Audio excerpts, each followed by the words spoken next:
Hi, my name is Kanini and I am from Kenya. I am a mother of two beautiful children, a son and a daughter.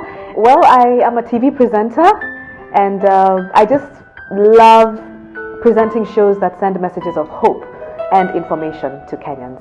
Since April 2015, I have had an issue with a deep vein thrombosis. And initially we thought, that was all that it was.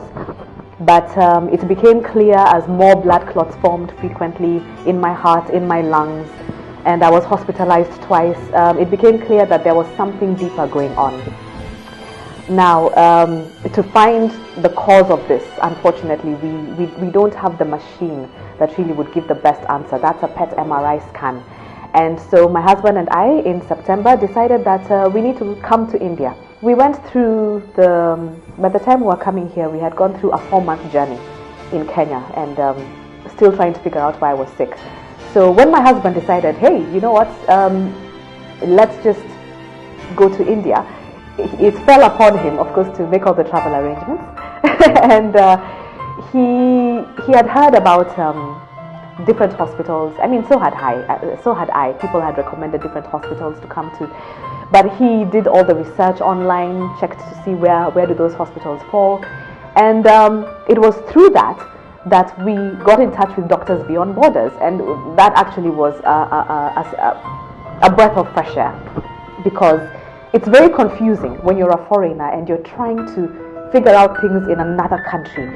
And you're not quite sure if you're getting the best treatment possible, if you've gone to the right hospital, if the doctor is the right person. You have no idea what the budget is supposed to be. So all that burden was taken off our shoulders by Doctors Beyond Borders, helped us to find our accommodation even before we landed in India. That's one of the advantages. And the beauty is that there are rates which have already been negotiated with hotels. So once we contacted them, it was a smooth ride because we even got into a WhatsApp group, and any questions that I had about the weather, what kind of food is there, foreign exchange, what's your exchange rate, should I carry Kenya shillings, should I carry dollars, all those. In an instant, the answers were given. So by the time we got to the airport, we pretty much knew what to expect. And sure enough, when we landed in New Delhi, as soon as we stepped off the plane, there was a man in a crisp suit holding up a board with our name, telling us, come with me, and he took us through immigration, very friendly, spoke English very well, took us through, and right to the point of the taxi, he saw us off. We got to Apollo Hospital, and like I said before, it's massive, so it was a bit overwhelming, but when we stepped out of the taxi, someone else from Doctors Beyond Borders met us. So again, it was smooth sailing. He took us into the hospital, into the international patient lounge, where he helped us with our paperwork. We literally just had to sit down and produce our passports. And soon I got my papers with my hospital ID. And then another thing that they did is, before we left Kenya, they got us an appointment with Dr. Zaidi, the surgical oncologist. So we already knew that once we land at 4:30 p.m. Indian time, we're set to see the doctor. You don't have to wait overnight and get into a queue. No, none of that. So we came to India Thursday, September 10th, and within 48 hours of my admission on the Friday, they found that yes, there are cancerous cells which originated from my lung. I thank God that we have an excellent oncologist. Dr. Zaidi is, in my opinion, one of the best surgical oncologists in the world. But the most comforting thing is that as a patient and as the medical attendant, he makes you feel, okay, let's talk about this. What questions do you have? He gives you ample time. He never looks at his watch to show you that, hey, I'm in a hurry and I need to see somebody else or I need to go somewhere. No. The time that you need is given to you. Cancer is something difficult to deal with, and you need a doctor who is willing to make you understand what you are now facing, what your journey is likely to be like, and he did that, and he's a very good doctor. I'll never forget driving into Indraprastha Apollo Hospital, New Delhi, for the first time. It's huge, it's massive, and there are so many people. it's amazing that even with that number of people, things are running smoothly.